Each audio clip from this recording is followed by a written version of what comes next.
খালি আছে। মাহফিলের একটা সৌন্দর্য আছে। মাহফিলের সৌন্দর্য রক্ষা করে আমরা বসি, আমলের নিয়তে বসি, বেশিক্ষণ আলোচনা করব না। আমাদের আকাঙ্ক্ষিত ওয়াইজ মাহমুদুল হাসান উপস্থিত হয়েছে, সে বয়ান করবে। এরপরে আজকের মাহফিলের যিনি প্রধান ওয়াইজ গাইবান্ধা থেকে এসেছেন, তিনিও এসে উপস্থিত হয়েছেন, প্রাণ ভরে আলোচনা করবে এবং প্রাণ ভরে আলোচনা শুনতে পারবেন। আমরা ধৈর্য সহকারে আমলের নিয়তে বসি। কয়েকটি কথা আমলের নিয়তে বলতে চাই এবং আমার আমলের নিয়তে বলতে চাই এবং আপনাদের আমলের নিয়তে বলতে চাই। আমরা সকলেই আমলের নিয়তে বসি, ওই ফাঁকা জায়গাগুলো একটু পুরা করে বসি, মাহফিলের মজলিসের সৌন্দর্য রক্ষা করে বসি, কেউ উঠবস না করি। আল্লাহ তাআলা যে আমাদের এই দ্বীনি মজলিসে আসার বসার সুযোগ দিয়েছেন, আমরা খুশি না বেজার? আমরা আল্লাহ তাআলার দরবারে কালিমাতুশ শুকর আদায় করে নেই। আলহামদুলিল্লাহ, আলহামদুলিল্লাহ, আলহামদুলিল্লাহ। যখন নেয়ামতের প্রশংসা করা হয়, আল্লাহ তাআলা নেয়ামত বান্দার বাড়ায় দেয়, কিন্তু আমরা বুঝি না, আমরা বুঝি না, বুঝতেও চাই না। তার কারণ হলো দুনিয়া আমাদেরকে এমনভাবে ধরেছে, দুনিয়া আমাদের উপর এমনভাবে ঝেঁকে বসেছে, বিভিন্ন দিক দিয়া ঈমান হরণ করার জন্য বিভিন্ন পন্থা উত পেতে আছে। একজন মুমিন মুসলমানের ঈমান কিভাবে নিবে, কিভাবে ছিনায় নিবে? মুমিন মুসলমান, পাক্কা একজন মুমিন মুসলমান হয়ে একজন মানুষ কবরে যাক, এটা তারা চায় না। বিভিন্নভাবে উত পেতে আছে, উত পেতে আছে আমার সামনে দুনিয়া, উত পেতে আছে ভণ্ড পীরের দল। এই ভণ্ড পীরের দল উত পেতে আছে কিভাবে? মানুষকে বোকা বানিয়ে মানুষকে জাহান্নামে নিতে পারবে। আমল নাই, কিচ্ছু নাই, একটা বুঝ দিয়া দেয় যে তোমাদেরকে নিয়ে আমি জান্নাতে যাব। এই বুঝে মানুষ দেখা যায় কোনো আমল করে না, এরপরে কোনো আমল করে না। বিভিন্নভাবে বিভিন্ন পন্থায় মানুষকে ঈমান হারা করতেছে। বিভিন্ন সংস্থা, বিভিন্ন ব্যক্তি, বিভিন্ন পীর মানুষকে ঈমান হারা করতেছে এবং আল্লাহ বিমুখ করতেছে, ভুল বুঝিয়ে মানুষকে বেঈমান বানাচ্ছে। যার কারণে মুমিন মুসলমান হওয়া সত্ত্বেও ঈমানের পাওয়ার নাই, ঈমানের পাওয়ার নাই, ঈমানের পাওয়ার নাই। ঈমানের পাওয়ার যদি থাকতো, যার ঈমানের পাওয়ার আছে সে কখনো নামাজ ছাড়তে পারে না, ঠিক কিনা? যার ঈমানের পাওয়ার আছে সে নামাজ ছাড়বে না, সে নামাজ ছাড়তে পারে না, কখনো না।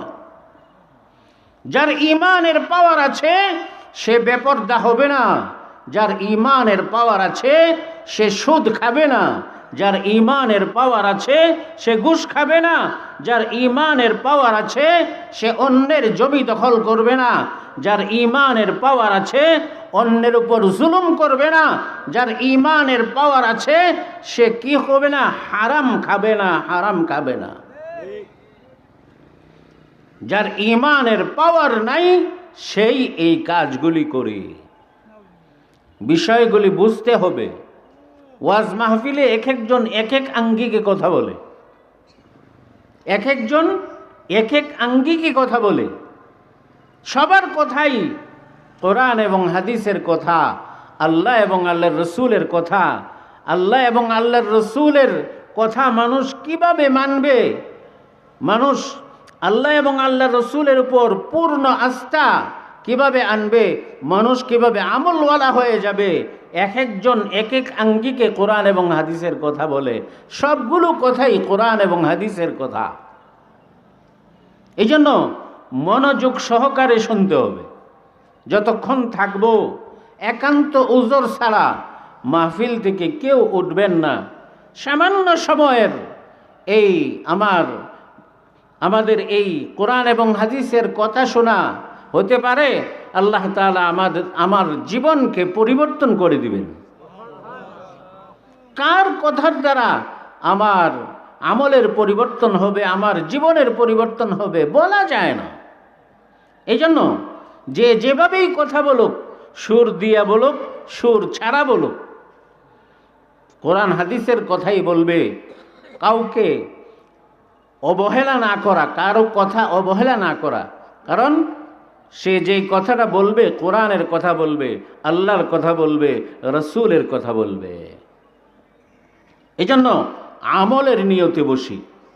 যে কয়েকটা কথাই আমরা শুনবো আমলের নিয়তে শুনবো। ঠিক আছে তো ইনশাআল্লাহ? আমরা এই নিয়তটা করতে রাজি আছি তো, যে আমলের নিয়তে শুনবো। যা শুনবো আমলের নিয়তে শুনবো। ওই নিয়ত করে আমরা কথা শুনি এবং দিলের কানে কথা শুনি। যদি দিলের কানে আমরা কথা না শুনি তাহলে এর কোনো আসর হবে না। এই জন্য আমরা আমলের নিয়তে আমরা যা বলবো এবং শুনবো, আল্লাহ তাআলা যেন আমাদের সবাইকে আমল করার তৌফিক দান করেন। পবিত্র কালামের কয়েকটি আয়াত তিলাওয়াত করেছি। সংক্ষেপে কিছু গুরুত্বপূর্ণ কথা বলতে চাই, যদি আল্লাহ তৌফিক দেন। আমরা মুসলমান, আমরা মুমিন। এই মুমিন এবং মুসলমান হওয়া সত্ত্বেও দেখা যায় আমাদের ঈমানের পাওয়ার নাই। কেন? তার মূল কারণটা হলো যে আমরা ইসলাম শিখি নাই। ইসলাম শিখি নাই। যেমন প্রত্যেক বিষয়ের কেউ যদি ইঞ্জিনিয়ার হতে চায় তাহলে সে ইঞ্জিনিয়ারিং পড়তে হয় থাকে, পড়ার পরে সে ইঞ্জিনিয়ার হয়, ঠিক কিনা? কেউ যদি ডাক্তার হতে চায় সে ডাক্তারি তার পড়তে হয়, এরপরে সে ডাক্তার হয়। এভাবে প্রত্যেক বিষয়ে কেউ যদি মেকানিক্যাল, কেউ যদি বিদ্যুতের মিস্ত্রি হতে চায় তাহলে বিদ্যুতের মিস্ত্রি আরেক মিস্ত্রির কাছে সে বিদ্যুতের এই কাজ শিখে। কেউ যদি মেকানিক হতে চায়, সাইকেলের মেকানিক হোক, মোটর সাইকেলের মেকানিক হোক, আরেকজনের কাছে শিখতে হয়। শিখার পরে ওই কাজটা সে ঠিক মতো করতে পারে, ঠিক কিনা? ইসলাম, ঈমান এমন একটি বিষয় যার কোনো বিকল্প নাই। মানুষ হিসাবে আল্লাহ দুনিয়ায় পাঠিয়েছেন সৃষ্টির শ্রেষ্ঠ আশরাফুল মাখলুকাত, এবং আল্লাহ তাআলা আমাদেরকে মুসলমান হিসাবে দুনিয়ায় পাঠাইছেন, মুমিন হিসাবে দুনিয়ায় পাঠাইছেন। আমরা কি শুকরিয়া আদায় করব? আমরা তো শুধু দুনিয়া নিয়েই ব্যস্ত, ঠিক কিনা? আমি একসময় ছিলাম না, এখন আছি, সামনেও থাকবো না। সামনে যে থাকবো না, যাব কোথায়? প্রথম আমাদের ঠিকানা হলো কবর, এরপরে হাসর, এরপরে আমার আমলের বিনিময়ে যদি আল্লাহ জান্নাত দেন জান্নাত, যদি আমার আমলের বিনিময়ে, বদ আমলের বিনিময়ে আল্লাহ তাআলা আমাকে যদি জাহান্নাম দেন জাহান্নাম। মাঝখানের এই সময়টাতে আমরা কিছুদিনের মেহমান। আমরা কিছুদিনের মেহমান। একজন যখন আরেকজনের বাড়িতে যায়, একদিন থাকে, 2 দিন থাকে, 3 দিন থাকে, 5 দিন থাকে, 7 দিন থাকে, এরপরে চলে আসে নিজের বাড়িতে। তো আমরাও দুনিয়ায় আসছি মেহমান হিসাবে এই অল্প কয়েকদিনের জন্য। তো এই অল্প কয়েকদিনের জন্য, আর এই দুনিয়াটা হলো আদ-দুনিয়া মাজরাআতুল আখিরা। এই দুনিয়াটা হলো পরকালের ক্ষেত, ফসল ফলানোর জন্য। আমরা ফসল ফলাই দুনিয়ায় খাওয়া পড়ার জন্য, আর আল্লাহ তাআলা দুনিয়ায় পাঠাইছেন, এই দুনিয়াটাকে বানাইছেন কিসের ক্ষেত? পরকালীন কল্যাণের জন্য। এখানে ক্ষেত করা, কামাই করা, আর এই কামাইটা হলো আল্লাহ তাআলার গোলামি করা, আল্লাহর হুকুম মানা। আল্লাহর হুকুম মানা। আল্লাহ মুমিন মুসলমান হিসেবে দুনিয়ায় পাঠাইছেন, সে পুরুষ হোক নারী হোক। এই মুমিন মুসলমান হওয়া সত্ত্বেও, ইমানের পাওয়ার না থাকা সত্ত্বেও মুমিন মুসলমানরাও জাহান্নামে যাবে। কোথায় যাবে? জাহান্নামে। জাহান্নামে কেন যাবে মুমিন মুসলমান হয়েও? এক সময় আল্লাহ তাকে জান্নাত দিবেন, কিন্তু জাহান্নামের শাস্তি ভোগ করার পরে। জাহান্নামের শাস্তি ভোগ করতে হবে। আমি যদি আমার ইমানকে রক্ষা না করি, ইমানের হেফাজত না করি, ইমানের হেফাজত হবে কি দিয়ে? এক নম্বর হলো নামাজ। এক নম্বর কি বলেন? নামাজ। ইমানের হেফাজত হবে এক নম্বর হলো নামাজ। এরপরে রমজানের রোজা, এরপরে সম্পদ হইলে হজ, এরপরে সম্পদ হইলে যাকাত। এছাড়াও বাকি অনেক ফরজ আমাদের উপর আছে। ইমান হেফাজতের জন্য, ইমান হেফাজতের জন্য সত্য কথা বলতে হবে, ইমান হেফাজতের জন্য হালাল খেতে হবে, ইমান হেফাজতের জন্য পর্দা করতে হবে, ইমান হেফাজতের জন্য জালেম হওয়া যাবে না। জালেম তার ইমান হেফাজত করতে পারে না। এখন চিন্তার বিষয়, আল্লাহ তাআলা আমি যে আয়াত তিলাওয়াত করেছি, এই সংক্ষেপে এই আয়াতের তর্জমাটা শুধু বলবো। আমরা মুসলমান, মুসলমান হওয়া সত্ত্বেও জাহান্নামে কেন যাব? আল্লাহ কেন জাহান্নাম দিবেন মুসলমানদেরকে? কেন? আল্লাহ তাআলা কারণ বর্ণনা করেছেন, আর এই কারণটা জাহান্নামীরাই বর্ণনা করেছে। জাহান্নামীদের কথাটাই আল্লাহ তাআলা তার কালামের আয়াত বানিয়ে আল্লাহ তাআলা নাজিল করছেন। জাহান্নামীদেরকে যখন জাহান্নামে দেওয়া হবে আর জান্নাতীদেরকে যখন জান্নাতে দেওয়া হবে, তখন জান্নাতীরা পরস্পর আলোচনা করবে, বলা বলি করবে যে এই যে দেখা যায় এরা জাহান্নামের আগুনে জ্বলতেছে, কি কারণে? এরাও তো মুসলমান ছিল, এর নামও তো আব্দুর রহমান ছিল, তার নামও তো আব্দুল করিম ছিল, তার নামও তো আব্দুল গাফফার ছিল, সেও তো মুসলমান ছিল। মুসলমান হওয়া সত্ত্বেও কেন আজকে সে জাহান্নামের আগুনে জ্বলতেছে? কারণটা কি? ফি জান্নাতিন ইয়াতাসাআলুন আনিল মুজরিমিনা মা সালাকাকুম ফি সাকার ক্বালু লাম নাকু মিনাল মুসাল্লিন। জাহান্নামীদেরকে যখন জাহান্নামে দেওয়া হবে, জাহান্নামের আগুনে পড়তে থাকবে, আর জান্নাতীদেরকে যখন জান্নাতে দেওয়া হবে, জাহান্নাতীরা পরস্পরে আলোচনা করবে, একজন আর একজনকে জিজ্ঞেস করবে, ভাই ওই যে দেখা যায় জাহান্নামের আগুনে জ্বলতেছে, সেও তো মুসলমান ছিল, সেও তো মুসলমান ছিল, সেও তো মুমিন ছিল, তার নাম ছিল আব্দুর রহমান, আব্দুল গাফফার, আব্দুল করিম, তার নাম ছিল আমেনা, সাজেদা, সলেহা। আজকে কেন ওরা জাহান্নামের আগুনে জ্বলতেছে? ওরাও তো আমাদের সাথে আমাদের ঈদগাহে নামাজে যাইতো, ওরাও তো মাঝে মাঝে আমাদের সাথে মসজিদেও পাইতাম, জুমার নামাজেও মাঝে মাঝে মসজিদে যাইতো, আমাদের সাথে বিভিন্ন ইসলামী অনুষ্ঠানেও যাইতো। আজকে কেন এরা জাহান্নামী? কারা বলবে? জান্নাতীরা একজন আর একজনকে বলতে থাকবে। তখন জাহান্নামীরা বলবে, ক্বালু লাম নাকু মিনাল মুসাল্লিন ওয়া লাম নাকু নুতঈমুল মিসকিন। তখন জাহান্নামীরা বলবে, আমরা যে আজকে জাহান্নামে আসলাম, জাহান্নামের আগুন আমাদেরকে পোড়াইতেছে, এর কারণ কি? কারণ কি? এর এক নম্বর কারণ হলো, দুনিয়ায় থাকা অবস্থায় আমরা দৈনিক 5 ওয়াক্তের নামাজ মসজিদে গিয়ে 5 ওয়াক্তের নামাজ জামাতের সাথে আদায় করতাম না। কি বলবে জাহান্নামীরা? কি বলবে? ক্বালু লাম নাকু মিনাল মুসাল্লিন, যে আমরা মুসল্লি ছিলাম না, আমরা নামাজ পড়তাম না।